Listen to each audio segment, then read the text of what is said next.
मैं सरस्वती विश्वकर्मा आप सबके बीच बहुत ही प्यारा सा गमन गीत लेके आई हूँ। जैसा कि आप हमारे चैनल में हर तरह के गीतें सुनते हैं शादी विवाह से संबंधित, और इस गीत को बताती हैं हमारी मम्मी जो हमारे साथ इस गाने में साथ भी दे रही हैं। और ज़्यादातर मेरी मम्मी ही गाना बताई हैं और हम उन्हीं के गाने गाते हैं, और जो बनाए हुए गाने होते हैं हमारे हस्बैंड जी बताते हैं उसको हम गाते हैं। और इस गीत में मेरी मम्मी साथ दे रही हैं, ढोलक में साथ दे रही हैं पूनम सिंह बघेल जी।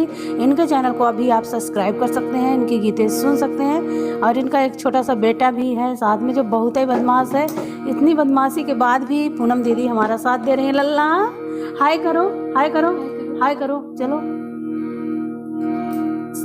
तो आप देखिएगा लल्ला गीत में ताली बहुत अच्छा बजाता है। आइए प्यारी सी ये गमन गीत सुनते हैं। धन्यवाद।